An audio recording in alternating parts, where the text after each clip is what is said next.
folks, this is Clay with Clay's AC and Auto Repair and Clay Motion here in Grand Rapids, Michigan, and this is the Clay Way. If this video is helpful, please consider subscribing, clicking the notification, sharing my videos, and sending me that sweet out thumbs up. If you've got a question for me, hit me up on Clay's AC and Auto Repair on the Facebook Messenger. I answer them for free for my subscribers. If this super awesome money-saving video is great for you, you can visit me on Patreon on the Clay Way. And no matter what you're doing in life, remember that if anyone else can do it, you can do it too. That I promise you. So today we're working on a 2004 Dodge Ram, but I happen to have this 2008 sitting here in the shop that we're doing a motor on, and we're gonna pull this front differential out. It is pretty darn easy as far as front differentials go because it's only held in by bolts. The biggest problem you're gonna have is with these two bolts up here. The front ones are easy to get at, but these back ones right here are kind of little toughies. So we're gonna show you how to do that and how to remove that simply and easily. First thing you're gonna do is raise up the front of your vehicle. Secure it on jack stands.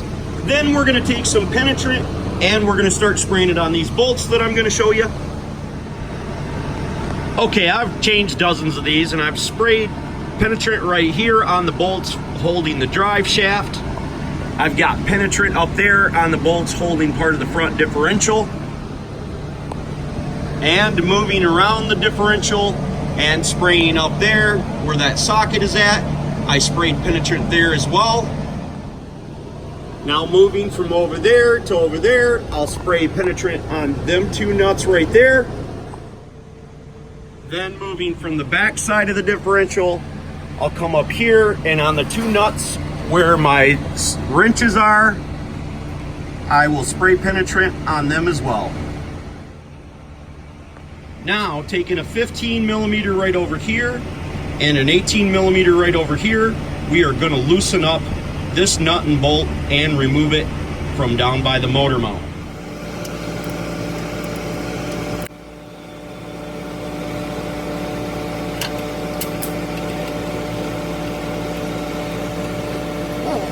This bolt is not going to remove entirely. I'm just taking a pry bar and I'm going to move it back to the oil pan, but I still have to remove the other bolt that is behind it. Do not forget to push this bolt out of the bracket before you go to drop down your front differential.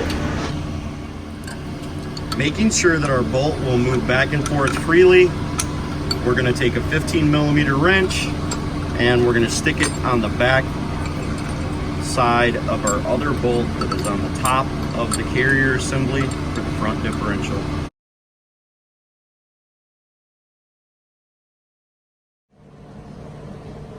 Now taking an 18 millimeter, we're going to put it on the end of the bolt and loosen it. Taking our right arm and going up around the front of the front differential allows us to reach up and grab a hold of our wrench.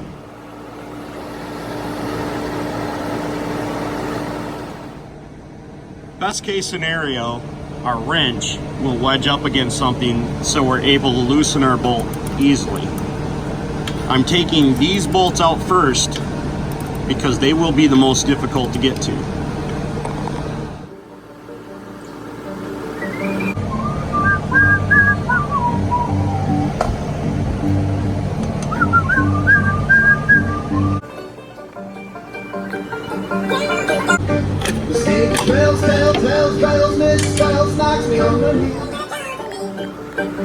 Take the 18 millimeter and we'll loosen these bolts. I don't believe that the nuts need to be held on the back side because I think they're welded to the frame. Now we're going to do this bolt right here.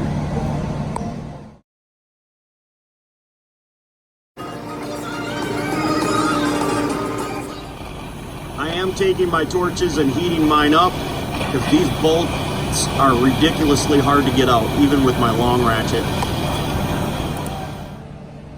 So I did have to take my ratchet off because it ran into the frame and I couldn't get the socket off there, so I ended up tightening it up a little bit, and now I can just turn it out fingerless. Now we've got all three of them out. We're gonna start loosening our 15mm bolts on our drive shaft. If you have any trouble holding your U-joint, you can do this. Make sure your transmission is in neutral. If you're gonna reinstall your differential, make sure you mark your yoke so you can put it back in the same location. Make sure during the reassembly process for your drive shaft bolts, you put a little bit of blue Loctite on there. Now this drive shaft should collapse in, so we can take a screwdriver or a pry bar, get it wedged in between there with a hammer, and knock it back.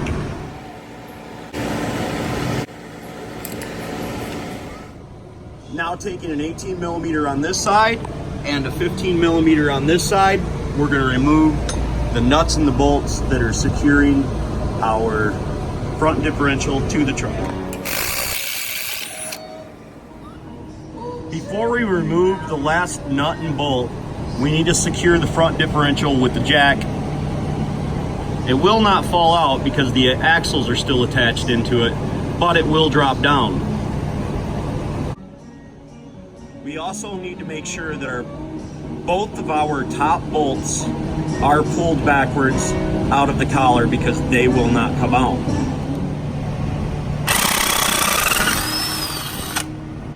I do end up removing the torsion bar cross mount right there in front of us, but I don't think it was necessary. I was trying to take the differential out without removing the upper control arm ball joint. See if you can let it down. All right. Yeah, you can let it go completely. Okay, it didn't fall down very much, so we didn't have much to worry about right there. Now, I did exactly the opposite.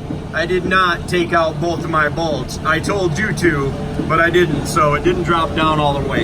But with yours on a jack stand, we're gonna go ahead and take a long pry bar, stick it in there, and we're gonna knock this axle out.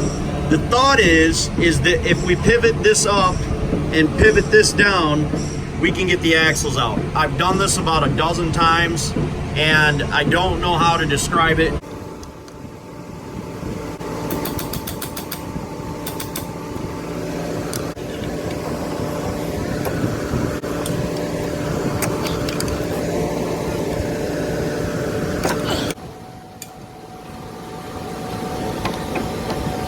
Now I'm going to remove the tire on the driver's side because I noticed a little break in my ball joint boot, and I want to make sure that that's okay, and if I have to replace the ball joint, I'm going to take it apart over here.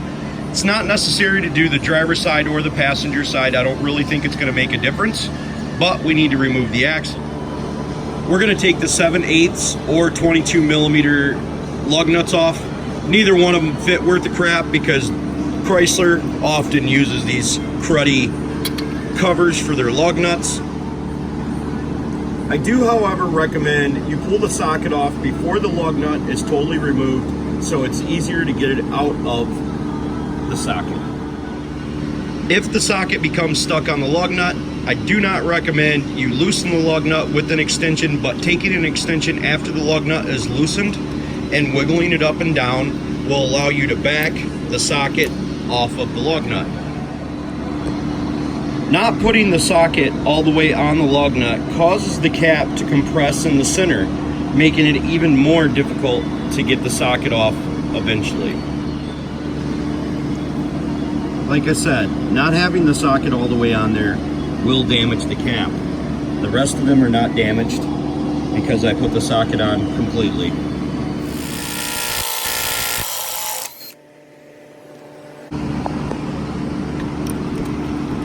Sorry to spend so much time on this, but I've had so much trouble with these over the years. I wanted to share this stuff.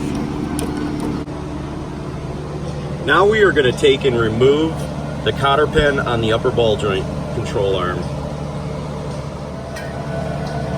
Once we've bent the cotter pin to where it's semi-straight,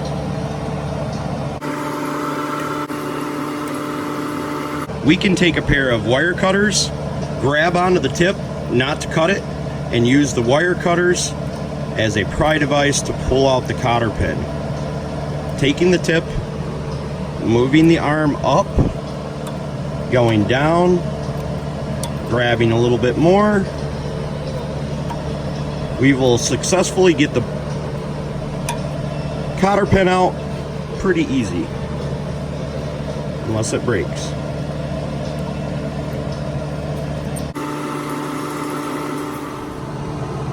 Because we don't want to make extra work for ourselves, we're going to either heat this nut up, or we're going to, at the very least, spray some penetrant on it. The ideal way to take this nut off is with an impact or air. Because if you spin it too slow, the ball joint could start spinning inside the housing, ruining your ball joint, and then having you have to buy a new control arm.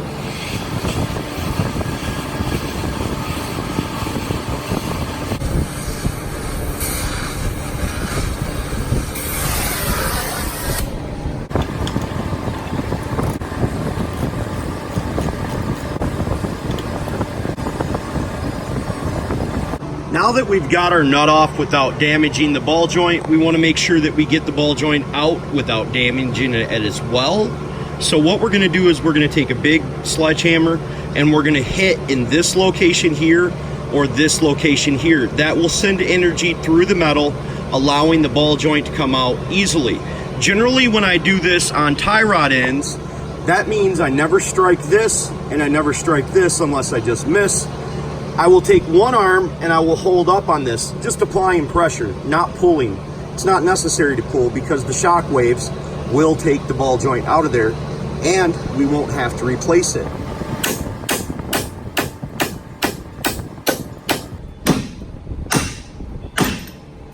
That is genuinely one of my very, very favorite tricks. You guys can be the star of the shop or the neighborhood when you show your buddies what the Clayway showed you. Now, with having the ball joint out, we should be able to move this system out enough to be able to remove our axle from this side without touching the other side. Ow! All right, so the first thing we're gonna do is we're gonna knock out this axle off of the end of here. Then Cameron's gonna hold it as it drops down, and then we're gonna come down here and we're going to take this axle out, making the differential go out like this. Now, you got your hands on it, put your hands on it good. This is the heaviest part. Now I should be able to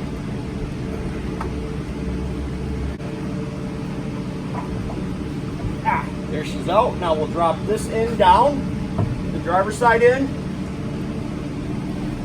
and then with our hammer, try not to hit the camera.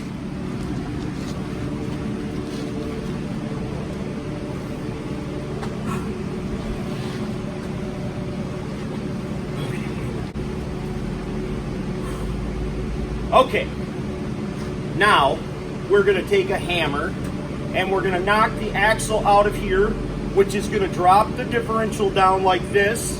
And then on the other end, we're going to knock the differential out of the axle assembly. So Cameron's going to lift up and it's just going to fall out because we had to take it out, let loose. Now Cameron's going to move around to the other side and we can actually just gently put pressure on the axle. Now we can take a hammer, hit right here,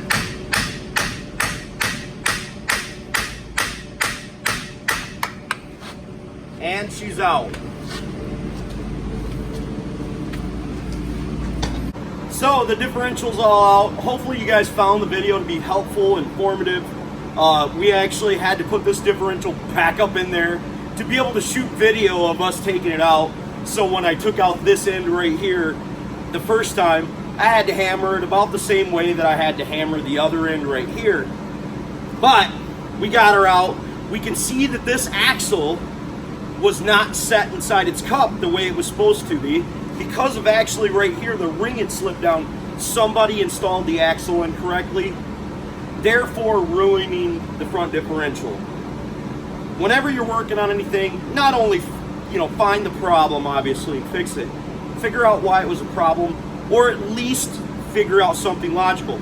I didn't own this truck, So, and I didn't buy it from the owner, so I don't really know, but it makes logical sense that my clip was down here. I could see that my axle was wearing into my housing on my output shaft incorrectly, so it had been there for a while and somebody had just drove on it, which then in turn ruined my front differential. If the video is helpful, please consider subscribing and clicking the notifications. Also, if you want to send me a donation to Patreon, I greatly appreciate it.